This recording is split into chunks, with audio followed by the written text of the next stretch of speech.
ಗುರುರ್ಬ್ರಹ್ಮ ಗುರುರ್ವಿಷ್ಣು ಗುರುರ್ದೇವ ಮಹೇಶ್ವರ ಗುರು ಸಾಕ್ಷಾತ್ ಪರಬ್ರಹ್ಮ ತಸ್ಮೈ ಶ್ರೀ ಗುರವೇ ನಮಃ. ಧ್ಯಾನ ಮೂಲ ಗುರು, ಮೂರ್ತಿ ಪೂಜೆ ಮೂಲ ಗುರು, ಪಾದ ಮಂತ್ರ ಮೂಲ ಗುರು, ವಾಕ್ಯ ಮುಕ್ತಿ ಮೂಲ ಗುರು ಕೃಪಃ. ಶ್ರೋತ್ರಿಯ ಬ್ರಹ್ಮನಿಷ್ಠ ಸದ್ಗುರು ಬಸವಾನಂದರ ಪಾದಕಮಲಗಳಿಗೂ ಹಾಗೂ ಅವರ ಪ್ರತಿರೂಪದಂಥ ನಿಜಗುಣಪ್ಪನವರ ಪಾದಕಮಲಗಳಿಗೂ ನನ್ನ ದೀರ್ಘದಂಡ ಪ್ರಣಾಮಗಳನ್ನು ಸಲ್ಲಿಸುತ್ತಾ, ಸದ್ಗುರು ಮಾರ್ಥಂಡ ಸಾವಯ ಸದ್ಗುರುಳ ಪಾದಕಮಲಗಳಿಗೂ ಹಾಗೂ ರಾಯಪ್ಪ ಸದ್ಗುರುಳ ಪಾದಕಮಲಗಳಿಗೂ ನನ್ನ ದೀರ್ಘದಂಡ ಪ್ರಣಾಮಗಳನ್ನು ಸಲ್ಲಿಸುತ್ತಾ, ಎಲ್ಲ ಮಹಾತ್ಮರ ಪಾದಕಮಲಗಳಿಗೂ ನನ್ನ ದೀರ್ಘದಂಡ ಪ್ರಣಾಮಗಳನ್ನು ಸಲ್ಲಿಸುತ್ತಾ, ಗುರು ಸ್ವರೂಪರಂಥ ನನ್ನ ಪ್ರತಿದೇವರಿಗೂ ಕೂಡ ನನ್ನ ದೀರ್ಘದಂಡ ಪ್ರಣಾಮಗಳನ್ನು ಸಲ್ಲಿಸುತ್ತಾ, ಮನದಲ್ಲಿ ಸ್ಮರಿಸಿಕೊಳ್ಳುತ್ತಾ, ತಮ್ಮೆಲ್ಲರಿಗೂ ವಂದಿಸುತ್ತಾ, ಇವತ್ತಿನ ಪರಮಾರ್ಥ ಗೀತೆ ಭಾಳ ವಿಶೇಷವಾದ ವಿಚಾರಗಳನ್ನು ಅವರು ಹೇಳ್ತಾ ಇದ್ದಾರೆ. ಇಲ್ಲಿ ನವಮಗತಿ ಅಂದರೆ ಪರಮಾರ್ಥ ಗೀತೆಯಲ್ಲಿ 8ನೇ ಗತಿ ನಡೆದವು. 9ನೇ ಗತಿ, ನವಮ ಅಂದರೆ 9, 9ನೇ ಗತಿಯ ಒಳಗೆ ಹಲವಾರು ವಿಚಾರಗಳನ್ನು ಹೇಳ್ತಾ ಇದ್ದಾರೆ. ಈ ಸೂತ್ರದಲ್ಲಿ ಹೇಳ್ತಾರೆ, ಇಂತು ಈ ಪರಿ ಭೂಮಿತ್ರಯಮಂ ತಿಳುಪಿದೆನು ಅಲ್ಲಿ ಮೂರನೆಯ ನಿಸ್ಸಂಗ ಕಂತು ಉಭಯ ಭೇದವನು ಈಗಂ ತೋರ್ಪೆ ಅನೂನ ಯುಕ್ತಿ ಸಂಗತ್ ಮಾಗಲ್ಲ ಅಂತ ಹೇಳ್ತಾರೆ. ಏನು ಹೇಳ್ತಾರೆ ಅಂದ್ರೆ, ಹಿಂದಿನ ಗತಿ ಒಳಗೆ ಸುಖೇಚ್ಛ ಸುವಿಚಾರ ಅಸಂಗಗಳಂಥ ಭೂಮಿಕೆಗಳನ್ನು ಪ್ರತಿಪಾದನೆ ಮಾಡಿದೆ. ಈಗ ಅಸಂಗ ಭೂಮಿಕೆಯ ಸಾಮಾನ್ಯ ಅಸಂಗ, ವಿಶೇಷ ಅಸಂಗ 2 ಪ್ರಕಾರ ಭೇದ ಆಗಿರುವಂಥದ್ದು. ಆ ವಿಚಾರಗಳನ್ನು ನಾನು ನಿನಗೆ ಹೇಳ್ತೀನಿ ಅಂತ ಹೇಳುವಂಥದ್ದು. ಈ ಒಂದು ವಿಚಾರದೊಳಗೆ ನೋಡೋಣ ನಾವು ಏನು ಹೇಳಿದಾರ ಅನ್ನುವಂಥದ್ದು.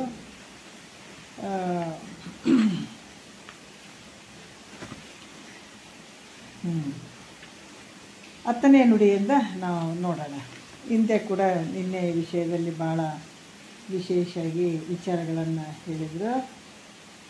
ವಿಶೇಷಾಂಗ ಭೂಮಿಕೆಯ ಬಗ್ಗೆ, ವಿಶೇಷ ಅಸಾಂಗದ ಭೂಮಿಕೆಯ ಬಗ್ಗೆ ಅವರು ಹೇಳಿದರು. ಯಾಕಂದ್ರೆ ಈ ಭೂಮಿಕೆ ಉಳ್ಳವನ್ನೇ ಉತ್ತಮ ಅಧಿಕಾರಿ ಅನ್ನುವಂಥ ವಿಚಾರದಲ್ಲಿ ಹೇಳಿದರು.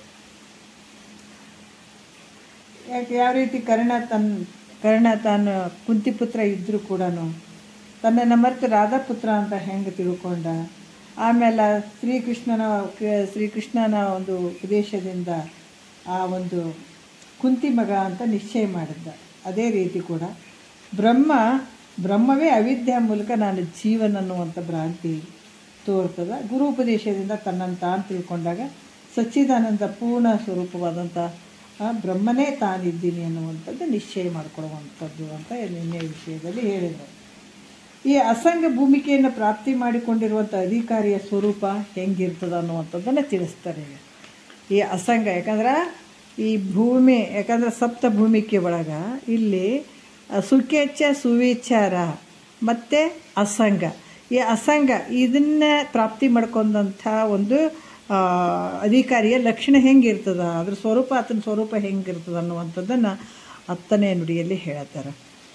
ಆ ನಿಸ್ಸಂಗತೆ ಪಡೆದವ ನಿರವು ಸೂನು ತಿಳಿಯೇ ಕಲ್ಪನೆಗದು ಪರವು, ಅದು ತೆರೆ ಎಡಗಿದ ಸಾಗರದಂತೆ, ಅದು ಮೇಘಂ ತೊಲಗಿದ ನಭದಂತೆ, ಪೊರೆಗೆಳೆದ ಎಲೆ ವಾಳೆಯ ಸುಳಿಯಂತೆ, ಮರುತ ನಡುಗಿದ ಎಡೆಯಣ ಸೊಡರಂತೆ, ಮರುತನು ಅಡಗಿದ ಎಡೆಯಣ ಸೊಡರಂತೆ, ಎಲೆಯುದುರಿದ ತರುವಿನ ಪರಿಯಂತೆ, ನೆಲೆಸಿದ ಸುಖ ನಿದ್ರಿತ ನರನಂತೆ, ಮಂಜು ತೊಲಗಿ ಮಿರುಗುವ ರವಿಯಂತೆ, ಮಂಜಿರಾದಿ ಅಳಿದ ಪೊನ್ನಂತೆ, ಎಸೆವುದು ಸಚ್ಚಿನ್ ಮಾತ್ರವೆಯಾಗಿ ಮಸಗಿಹುದೊಂದರ ಸೋಂಕಿಲ್ಲಾಗಿ ಅಂತ ಹೇಳ್ತಾರೆ. ಅದನ್ನು ಹೆಂಗೆ ಇರ್ತದ ಅಂದ್ರೆ, ಆ ನಿಸ್ಸಂಗತೆ ಪಡೆದಂಥವನು ಅಂದರೆ ಅಸಂಗ ಭೂಮಿಕೆಯನ್ನು ಪ್ರಾಪ್ತಿ ಮಾಡಿಕೊಂಡವನು, ಆತನ ಸ್ವರೂಪ ಹೆಂಗಿರ್ತದ ಅಂತಂದ್ರೆ, ಅದು ಕಲ್ಪನೆಗೂ ಕಲ್ಪನೆಗೂ ಊಹೆಗೂ ನಿಲುಕದೇ ಇರುವಂಥದ್ದು. ಯಾಕಂದ್ರೆ ಕಲ್ಪನೆ ನಿಲುಕದೇ ಆತ ಬೇರೆಯಾಗಿರುವಂಥವನು. ಹೆಂಗಂದ್ರೆ ಯಾವ ರೀತಿ ಇರ್ತಾನ ಅಂತಂದ್ರೆ, ತೆರೆಗಳಿಂದ ರಹಿತವಾದ ಸಮುದ್ರ, ಶಾಂತವಾಗಿರ್ತದೆ. ತೆರೆಗಳು ಫುಲ್ ಬರ್ತಿರ್ತಾವೆ ಸಮುದ್ರ ಒಳಗೆ. ಯಾವಾಗ ತೆರೆಗಳು ಶಾಂತವಾಗಿ, ಅದು ತೆರೆಗಳು ಇಲ್ಲದೆ ಇರುವಂಥ ಸಮುದ್ರ ಶಾಂತವಾಗಿ ಹೆಂಗಿರ್ತದೆ ಹಂಗಿರ್ತದೆ ಆತನ ಭಾವನೆಗಳು. ಮತ್ತು ಹಾಗೆ ಅಸಂಗ ಭೂಮಿಕೆಯನ್ನು ಸ್ವರೂಪ ಸಂಕಲ್ಪ ವಿಕಲ್ಪ ಭಾವನೆಗಳಿದೆ. ಯಾಕಂದ್ರೆ ಯಾವುದು ಅಲ್ಲಿ ಕರ್ತೃತ್ವ ಭೋಕ್ತೃತ್ವ ಅದು ಮಾಡಬೇಕೇನು ಇದು ಮಾಡಬೇಕು ಇವೆಲ್ಲ ಭಾವನೆಗಳು ಯಾವುದು ಇರಂಗಿಲ್ಲತ್ತ. ಮೇಲ್ಮಟ್ಟಕ್ಕೆ ಬಂದಿರ್ತಾನೆ. ಅಸಂಗ ಆದರೆ ಯಾವ ಸಂಗತ್ವ ಯಾವುದೂ ಇರಂಗಿಲ್ಲ. ಒಂದು ಸಂಕಲ್ಪ ವಿಕಲ್ಪ ಮಾಡ್ಕೊಳ್ಳುವಂಥದ್ದು ಏನಾದರೂ ಹಂಗೆ ಇರ್ತದೇನು, ಯಾವ ಭಾವನೆಗಳು ಅಲ್ಲಿ ಇರಂಗಿಲ್ಲನೆ. ಹೆಂಗಿರ್ತದಂದ್ರೆ ಶಾಂತವಾಗಿ ಇರ್ತಾನೆ ನೋಡ್ರಿ. ಅದಕ್ಕೆ ಇದು ಸಪ್ತಭೂಮಿಕೆಗಳು ಹೆಂಗೆ ಅದಾವಂತಂದ್ರೆ ಬರೀ ಈ ನಾವು ಕೇಳಿಬಿಡುವಂಥದ್ದಲ್ಲ. ಈಗ ನಾವು ದೊಡ್ಡ ಕೆಲಸ ಮಾಡೋಕೆ ಕೂತ್ಕೊಂಡಿವಿ ಅಂತಂದ ಮೇಲೆ ಗುರು ಹೇಳಿದಂಥ ವಾಕ್ಯಗಳನ್ನು ಭಾಳಷ್ಟು ಆಗಂಗಿಲ್ಲ, ಒಂದು ಸ್ವಲ್ಪ ಅವ್ರು ಹೇಳ್ತಾರೆ. ಯಾಕಂದ್ರೆ ಒಂದೊಂದು ಜೋಳದ ಕಾಳುಗಳು ಸೇರಿದಾಗ 1 ಕ್ವಿಂಟಲ್ ಜೋಳ ಆಗ್ತದೆ, ಒಂದೊಂದು ಕಾಳು ಅಕ್ಕಿ ಸೇರಿದಾಗ 1 ಕ್ವಿಂಟಲ್ ಅಕ್ಕಿ ಆಗ್ತದೆ, ಹನಿ ಸೇರಿದ್ರೆ ಒಂದು ನದಿ ಆಗ್ತದೆ, ಹಳ್ಳ ಆಗ್ತದೆ. ಇದೇ ರೀತಿ ಕೂಡ ನಮಗೆ ಭಾಳ ಆಗಲಿಲ್ಲ ಅಂದರೂ ಕೂಡ ಒಂದು ಸ್ವಲ್ಪರ ಗುರುವಾಕ್ಯಗಳನ್ನು ನಾವು ಅಳವಡಿಸ್ಕೊಳ್ತಾ ಬರಬೇಕು. ಅದಕ್ಕೆ ತಾತರು ಕೂಡ ಹೇಳ್ತಿದ್ರು ಯಾವ ರೀತಿ ಅಂದ್ರೆ ಗುರುಗಳ ವಾಕ್ಯಗಳನ್ನು ಕೇಳಿ ಮನಸ್ಸನ್ನು ಬದಲಾವಣೆ ಮಾಡ್ಕೊಳ್ಬೇಕಂತಿದ್ರು. ಈ ಕಡೆ ಏನು ಸಂಸಾರದಾಗ ಭಾಳಷ್ಟು ಹಚ್ಕೊಂಡು ಕುಂತೀವಲ್ಲ, ಆ ಮನಸ್ಸನ್ನು ಗುರುವಿನ ವಾಕ್ಯಗಳ ಕಡೆ ತಂದು ಆ ಪ್ರಕಾರ ನಡ್ಕೊಳ್ಬೇಕು ಅಂತ ಹೇಳ್ತಿದ್ರು. ಯಾಕಂದ್ರೆ ಈ ಭಾವನೆಗಳಿಲ್ಲದ್ರಿಂದ ಯಾವ ರೀತಿ ಇರ್ತದೆ ಆತನ ಮನಸ್ಸು ಶಾಂತವಾಗಿ ಇರ್ತದೆ. ಮತ್ತು ಹೆಂಗಿರ್ತದೆ ಅಲ್ಲಿ ಯಾವುದಕ್ಕೂ ತಾನೇ ಒಂದು ಪರಬ್ರಹ್ಮ ಸ್ವರೂಪ ನಿಶ್ಚಯ ಜ್ಞಾನ ಆಗ್ಯದ. ಗುರು ಮುಖಾಂತರ ತಿಳ್ಕೊಂಡು ಯಾವ ರೀತಿ ಆಗ್ಯದ ಅಂತಂದ್ರೆ ಹಿಂದಿನ ಒಂದು ವಿಚಾರದಲ್ಲಿ ಹೇಳಿದ್ದಾರೆ ಅವರು. ಹಾಗಾಗಿ ಆತ ಹೆಂಗದನ, ಮೇಘವಿಲ್ಲದ ಆಕಾಶವು ಸ್ವಚ್ಛವಾಗಿರುವಂತೆ. ಯಾವುದು ಮಾಡಬೇಕು ಬಿಡಬೇಕು ಅದು ಇದಂತ ಏನಾರು ಗೊಂದಲ ಅದಾವೇನು ಆತನ ಮನಸ್ಸಿನಲ್ಲಿ ಅಂದರೆ ಏನು ಅಂದರೆ ಇಲ್ಲ, ಎಲ್ಲಕ್ಕೂ ಸಾಕ್ಷಿ ರೂಪವಾಗಿರುವಂಥವನು. ಮತ್ತು ಆಕಾಶ ಹೆಂಗೆ ಮೋಡಗಳಿಲ್ಲಾರ್ದಾಗ ಆಕಾಶ ಭಾಳಷ್ಟು ಸ್ವಚ್ಛವಾಗಿ ಕಾಣಿಸ್ತದೆ ನೋಡ್ರಿ. ಅದ್ರಂಗೆ ಆವರಣ ರೂಪವಾದ ಅಜ್ಞಾನವಿಲ್ಲದ್ರಿಂದ, ಯಾಕಂದ್ರೆ ಆವರಣ ಭಂಗ ಆಗ್ಯದ ಇಲ್ಲಿ. ಆವರಣ ರೂಪವಾದಂಥ ಅಜ್ಞಾನ ಅಲ್ಲಿ ಏನಾಗ್ಯದ ಹೋಗ್ಯದ. ಅವನ ಹೆಂಗಾಗ್ಯದ ಈಗ ಅಂತಂದ್ರೆ ಬಾಳೆ ಎಲೆಗಳನ್ನು ಸುಲಿತಾ ಇರಬೇಕಾದಾಗ ಕಡೆಗೆ ಸುಲಿಲಿಕ್ಕೆ ಬಾರದೇ ಇರುವಂಥ ದಿಂಡು ಹೆಂಗೆ ಉಳಿದಿರ್ತದೋ, ಎಷ್ಟು ಅದ್ಭುತವಾದಂಥ ಒಂದು ವಿಚಾರಗಳನ್ನು ಹೇಳ್ತಾ ಇದ್ದಾರೆ ಅವರು. ಬಾಳೆಯ ದಿಂಡನ್ನು ಸುಲಿತಾ ಹೋಗಿ ಅದು ಸುಲಿಲಿಕ್ಕೆ ಬರದೇ ಇರುವಂಥ ಒಂದು ದಿಂಡು ಉಳಿತದಲ್ಲಿ.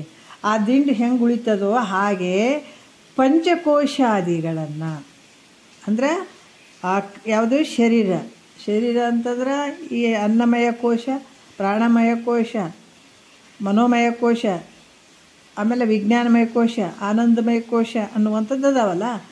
ಈ ಅನ್ನಮಯ ಕೋಶ ಅನ್ನುವಂಥದ್ದು ಸಂಪೂರ್ಣವಾಗಿ ತಿಳಿಯುವಂಥದ್ದು ಗುರು ಮುಖಾಂತರ ತಿಳ್ಕೊಂಡನತ. ಯಾವ ರೀತಿ ತಿಳ್ಕೊಂಡನಂತಂದ್ರೆ ಈ ಅನ್ನಮಯ ಕೋಶ, ಈ ಅನ್ನಮಯ ಕೋಶ ಅಂತಂದರೆ ಈ ಶರೀರ ಏನದ ಸಪ್ತಧಾತುಗಳಿಂದ ಕೂಡಿದಂಥ ಶರೀರ.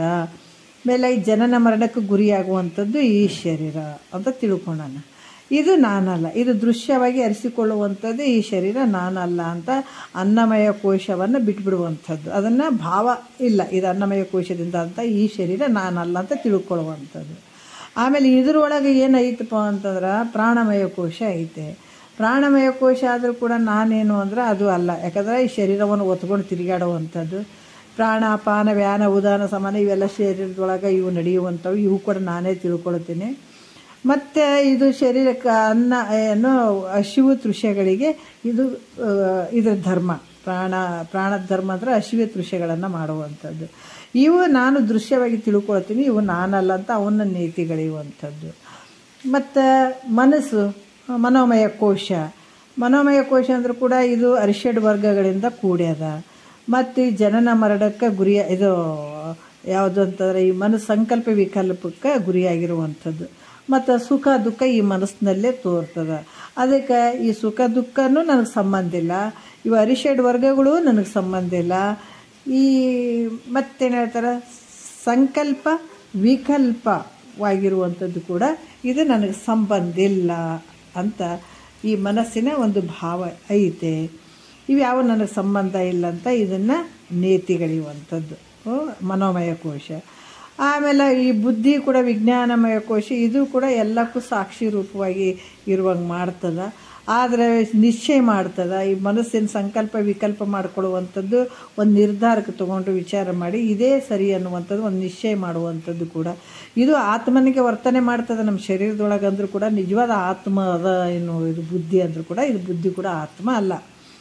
ಈ ಒಂದು ಅನ್ನಮಯ ಕೋಶ ಇದು ಏನು ವಿಜ್ಞಾನಮಯ ಕೋಶವನ್ನು ನೇತಿಗಳಿರುವಂಥದ್ದು. ಆಮೇಲೆ ಇನ್ನೊಂದು ಅಂತಂದ್ರೆ ಆನಂದಮಯ ಕೋಶ ಅಂದರೆ ಈ ಒಂದು ಇಹದಲ್ಲಿ ಸುಖ ಕಂಡಂಗೆ ಆಗ್ತದೆ. ಭಾಳಷ್ಟು ಸುಖಗಳು ತೋರ್ತಾವೆ ನಮಗೆ. ವನಿತಾದಿ ಭೋಗಗಳಿಂದ ಆಗಿರ್ಬೋದು, ನಾನಾ ರೀತಿಯಿಂದ ವಿಷಯಾದಿಗಳಿಂದ, ಶಬ್ದ ಸ್ಪರ್ಶ ರೂಪು ರಸಗಂಧ ಇವುಗಳಿಂದ ಎಲ್ಲ ಆನಂದ ತೋರ್ದಂಗೆ ಆಗ್ತದೆ. ಇದು ನಿಜವಾದ ಆನಂದ ಏನು ಅಂದರೆ ನಿಜವಾದ ಆನಂದ ಅಲ್ಲ. ಇದು ಪ್ರತಿಬಿಂಬ ಆನಂದ ಅಂತ ತಿಳ್ಕೊಳ್ಳುವಂಥದ್ದು. ಮತ್ತು ಪರಲೋಕದಲ್ಲಿರುವಂಥ ಸ್ವರ್ಗಾದಿ ಭೋಗಗಳ ಸಲುವಾಗಿ ಎಷ್ಟೋ ಜನ ಅದಕ್ಕೆ ಜೀವನ ತೆಗೆದು ಬಿಡ್ತಾರೆ. ಯಜ್ಞ ಯಾಗಾದಿಗಳನ್ನು ಮಾಡ್ತಾರೆ, ಜಪ ತಪಗಳನ್ನು ಮಾಡ್ತಾರೆ, ನಾವು ಸ್ವರ್ಗಕ್ಕೆ ಹೋಗ್ಬೇಕು ಅಂತಾರೆ. ಯಾವಾಗ ದೇವರು ಬೇರೆ ನಾನು ಬೇರೆ, ದೇವರು ಅಲ್ಲಿ ಅದನ್ನು ನಾನು ಇಲ್ಲಿ ಅದನ್ನು ದೇವ್ರ ಪೂಜೆ ಮಾಡಿಸ್ಕೊಳ್ಳುವಂಥದ್ದು ನಾನು ಪೂಜೆ ಮಾಡುವಂಥದ್ದು ಅಂತಂದ್ರೆ ಅವನು ಮತ್ತೆ ಜನನ ಮರಣಕ್ಕೆ ಗುರಿ ಆಗ್ಬೇಕಾಗ್ತದೆ. ಅವನು ಯಾಕಿಲ್ಲಿ ಅಭೇದ ದರ್ಶನ ಜ್ಞಾನ ಅಂತ ಯಾಕೆ ಹೇಳ್ತಾರಂತಂದ್ರೆ, ಯಾವಾಗ ನೀ ಭಿನ್ನತೆಗೆ ಅವಕಾಶ ಕೊಟ್ಟು ದೇವ್ರು ಬೇರೆ ಅದನ್ನು ನಾನು ಬೇರೆ ಅದನ್ನಂತ ಅಂದಿ ಅಂದರೆ ಮತ್ತೆ ನೀನು ದುಃಖ ತಪ್ಪಿದ್ದಲ್ಲ. ಯಾಕೆ ಇಷ್ಟ ಹೇಳ್ತಾರಂದ್ರೆ ನಾವು ಸ್ವಲ್ಪ ಸೀರಿಯಸ್ ಆಗಿ ವಿಚಾರ ಮಾಡಬೇಕು. ಅದ್ವೈತದ ಬಗ್ಗೆ ಯಾಕೆ ಹೇಳಕತ್ತಾರ ಅಂದರೆ ದೇವ್ರು ಅದು ಬೇರೆ ಇದು ಬೇರೆ ಅಂತಂದಾಗ ಅಲ್ಲಿ ಭಯ ಅದು. ಮತ್ತು ಜನನ ಮರಣಕ್ಕೆ ಗುರಿ ಆಗ್ತಾನೆ, ಅನಂತ ಕಷ್ಟಗಳಿಗೆ ಹೋಗ್ಬೇಕಾಗ್ತದೆ. ಅದಕ್ಕೆ ಕಾಣುವಂಥದ್ದು ಏನದು ಇದೆಲ್ಲ ನಾಮರೂಪದಿಂದ ತೋರುವಂಥದ್ದು ಈ ಜಗತ್ತೆಲ್ಲ ಏನಾದ್ರೆ ಸುಳ್ಳಿನಿಂದ ಕೂಡ್ಯದ. ಆದರೆ ಇದಕ್ಕೆ ಆಧಾರವಾಗಿರುವಂಥದ್ದು ಒಂದೇ ವಸ್ತು ಅದ. ಮೊದಲು ಆ ವಸ್ತುವನ್ನು ತಿಳ್ಕೊ. ಯಾಕಂದರೆ ಆ ವಸ್ತುವನ್ನು ತಿಳ್ಕೊಂಡು ಅಂತಂದ್ರೆ ನಿನಗೆ ಮತ್ತೆ ಈ ದುಃಖದಿಂದ ಬಿಡುಗಡೆ ಆಗ್ತಿ. ಅದಕ್ಕಾಗಿ ಇಲ್ಲಿ ಭೇದಕ್ಕೆ ಅವಕಾಶ ಇಲ್ಲವೇ ಇಲ್ಲ. ಇರುವಂಥದ್ದು ಒಂದೇ ವಸ್ತು, ಅದು ಪರಬ್ರಹ್ಮ ಸ್ವರೂಪ. ಆ ಸ್ವರೂಪ ಯಾವುದು ಬೇರೆ ಏನಿಲ್ಲ, ಅದು ನಿನ್ನ ಸ್ವರೂಪ ಅನ್ನುವಂಥದ್ದನ್ನು ಅವರು ಹೇಳುವಂಥದ್ದು ನಾವು ತಿಳ್ಕೊಂಡು ಆ ಭಾವದಲ್ಲಿ ಇರಬೇಕಾಗ್ತದೆ. ಅಂದಾಗ ಮಾತ್ರ ಈ ಜನನ ಮರಣದಿಂದ ನಾವು ಬಿಡುಗಡೆ ಆಗೋಕ್ಕೆ ಸಾಧ್ಯ ಆಗ್ತದೆ. ಹಾಗಾಗಿ ಇಷ್ಟೆಲ್ಲ ವಿಚಾರಗಳನ್ನು ಅವ್ರು ಹೇಳ್ತಾರೆ.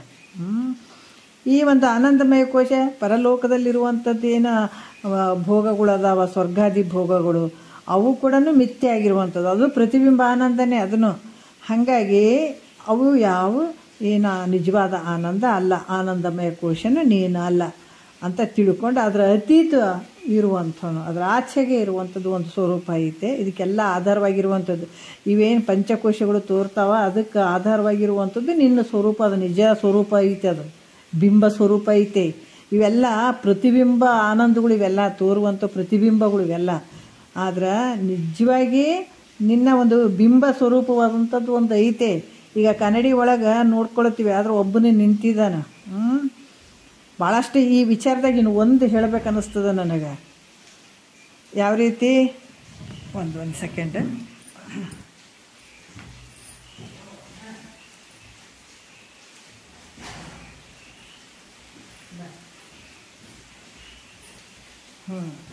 ಈ ಒಂದು ವಿಚಾರವನ್ನು ಹೇಳ್ಬೇಕನ್ನಿಸ್ತದೆ.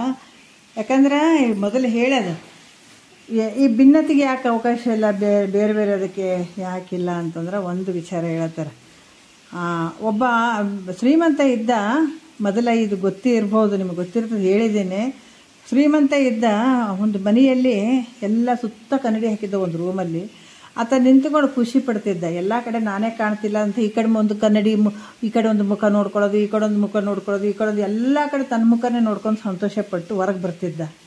ಹೊರಗೆ ಬಂದು ಹೊರಗಡೆ ಎಲ್ಲ ಕಡೆ ಹೋಗ್ತಿದ್ದ. ಒಂದು ನಾಯಿ ತಿಂದು ಭಾಳಷ್ಟು ಫಾಲೋ ಮಾಡ್ತಿತ್ತು ಅದು ನಾಯಿ. ಈ ಯಾವತ್ತೂ ಆತ ನಮ್ಮ ಮುಖ ನೋಡಿ ಕನ್ನಡಿ ಸುತ್ತ ಒಳಗೆ ರೂಮಲ್ಲಿ ತುಂಬ ಕನ್ನಡಿ ಹಾಕಿದ್ದ. ಆತ ನೋಡ್ಕೊಂಡು ಭಾಳ ಖುಷಿಯಾಗಿ ಹೋಗ್ತಿದ್ದ. ಎಲ್ಲಿ ನೋಡಿದ್ರೆ ನನ್ನ ಮುಖ ಐತಲ್ಲ ಅಂತ ಖುಷಿ ಪಟ್ಟು ಹೋಗ್ತಿದ್ದ ಆತ ಹೊರಗಡೆ. ಒಂದು ಸಲ ಬಾಗಿಲು ಹಾಕೋದು ಮರ್ತೋಯ್ತು, ಬಾಗಿಲು ತೆಗೆದು ಬಿಟ್ಟಿದ್ದ.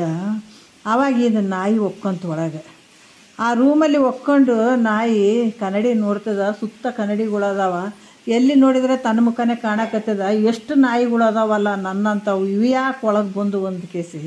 ಅವು ಭಾಳ ನಾಯಿಗಳದಾವ, ಬೇರೆ ಬೇರೆ ನಾಯಿಗಳದಾವ, ಇವೆಲ್ಲ ಭಾಳಷ್ಟು ಅದಾವ ಅಂತ ಹೇಳಿಬಿಟ್ಟು ಒಂದು ಕನ್ನಡಿಗೆ ಹೋಗಿ ಅದು ಬಹು ಅಂತ ಬೊಗಳಿತು ಪರಿಚಿತು, ಇನ್ನೊಂದು ಕನ್ನಡಿಗೆ ಹೋಗಿ ಬೊಗಳಿತು ಪರಿಚಿತು.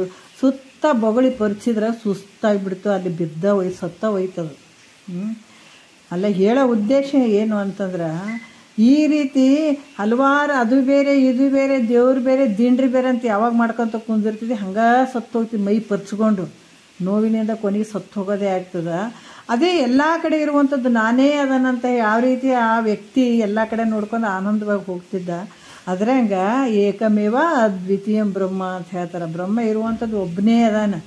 ನಾವು ಸುಮ್ಮನೆ ನಮ್ಮ ಭ್ರಮೆಯಿಂದ ಅಲ್ಲಿ ಇಲ್ಲಿ ಅಂತ ಹೇಳ್ತೀವಿ. ಆಧಾರ ಅಧಿಷ್ಠಾನವಾಗಿರುವಂಥದ್ದು ಪರಬ್ರಹ್ಮ ಸ್ವರೂಪ ಒಂದೇ. ಅಲ್ಲಿ ತೋರ್ದಂಗೆ ಆಗಕತ್ತೇವೆ ಎಲ್ಲ ಜಗತ್ತು, ನಾನು ನೀನು ಜೀವ ಈಶ್ವರ ಇವೆಲ್ಲ ತೋರ್ದಂಗೆ ಆಗತ್ತವ. ಇದನ್ನೆಲ್ಲ ತಿಳ್ಕೊಂಡಿದ್ದಾನ. ಅದನ್ನ ಮನಸ್ಸು ಹೆಂಗಾಗ್ಯದ, ಶಾಂತವಾಗಿ ಆಗ್ಯದ. ಇದೆಲ್ಲ ತಿಳ್ಕೊಂಡಾಗ ಮನಸ್ಸು ಹೆಂಗತ್ತದ, ಅನೆಸ್ಥಿಸಿಯ ಕೊಟ್ಟವನಿಗೆ ಎಂಥ ಆಪ್ರೇಷನ್ ಆದರೂ ಕೂಡ ಅಲ್ಲಿ ನೋವಾಗ್ತದೇನು? ಅದೇನು ನೋವಾಗಲ್ಲ. ಅದೇ ರೀತಿ ಗುರುವಿನ ವಾಕ್ಯಗಳು ಅನಸ್ಥಿಸಿಯ ಥರ ಕೆಲಸ ಮಾಡ್ತಾವೆ. ಇಲ್ಲಿ ಎಚ್ಚರ ಇರ್ತದೆ, ಆದರೂ ಕೂಡ ಯಾವ ಒಂದು ಬಾಧೆಗಳು ನಿನಗಿರಂಗಿಲ್ಲ. ಬಾಹ್ಯದಲ್ಲಿರುವಂಥ ಏನು ಇದಿರ್ತ ನೋವುಗಳಾಗಿರ್ಬೋದು ಅಥವಾ ಏನೋ ಗೊಂದಲಗಳಾಗಿರ್ಬೋದು. ಯಾವ ರೀತಿ ಅಂತಂದರೆ ಇದೆಲ್ಲದರಿಂದ ಶಾಂತನಾಗಿದ್ದಾನತ್ತ. ಯಾಕಂದ್ರೆ ಅಸಂಗ ಸುಖೇಚ್ಛ ಸುವಿಚಾರ ಅಸಂಗ ಭೂಮಿಕೆಯಲ್ಲಿದ್ದಾವೆ. ಅಸಂಗ ಭೂಮಿಕೆಯನ್ನು ಪ್ರಾಪ್ತಿ ಮಾಡ್ಕೊಂಡಂಥವಿತ ಈ ರೀತಿ ಆಗ್ತದಂತ ಹೇಳ್ತಾರೆ. ಈಗ ಅಸಂಗದ ಬಗ್ಗೆ ಹೇಳಿದ್ದಾರೆ ನೋಡ್ರಿ. ಸಾಮಾನ್ಯ ಅಸಂಗ ಮತ್ತು ವಿಶೇಷ ಅಸಂಗ, ಯಾಕಂದರೆ ಸುಖೇಚ್ಛದ ಬಗ್ಗೆ ಹೇಳಿದಾರ, ಸುವಿಚಾರ ಬಗ್ಗೆ ಹೇಳಿದ್ದಾರೆ. ಯಾವಾಗ ಈ ವಿಚಾರಗಳನ್ನು ಮಾಡುವಂಥದ್ದು ಸುವಿಚಾರ. ಮತ್ತು ಅಸಂಗದ ಬಗ್ಗೆನೂ ಹಿಂದೆ ಹೇಳಿದ್ದಾರೆ. ಆ ಪ್ರಕಾರ ನಡ್ಕೊಂಡಾಗ ಈ ಥರ ಮನಸ್ಸು ಅತಂದಾಗ್ಯದ, ಅದನ್ನು ಪ್ರಾಪ್ತಿ ಮಾಡ್ಕೊಂಡಂಥ ಅಧಿಕಾರಿಯ ಮನಸ್ಸು. ಮತ್ತು ಹೆಂಗದ ಅಂತಂದ್ರೆ ಪಂಚಕೋಶಾದಿ ಅನಾತ್ಮ ವರ್ಗಗಳನ್ನು ನೇತಿಗಳದಾಗ ಮುಂದೆ ನೇತಿಗಳಿಲಿಕ್ಕೆ ಬಾರದೇ ಇರುವಂಥದ್ದು ಸತ್ಯ ಸ್ವರೂಪ ಒಂದೇ ಉಳಿತದೆ. ಅನ್ನಮಯ ಕೋಶ ತೆಗಿರಿ, ಪ್ರಾಣಮಯ ಕೋಶ ತೆಗಿರಿ, ಮನೋಮಯ ಕೋಶ ತೆಗಿರಿ, ಆನಂದಮಯ ಕೋಶ, ಇವೆಲ್ಲ ನೇತಿಗಳಿಲಿಕ್ಕೆ ಬರದೇ ಇರುವಂಥದ್ದೇ ನಿನ್ನ ಸತ್ಯ ಸ್ವರೂಪ. ಅಂದ್ರೆ ಅದು ಹೆಂಗಿರ್ತದ ಆ ರೀತಿ.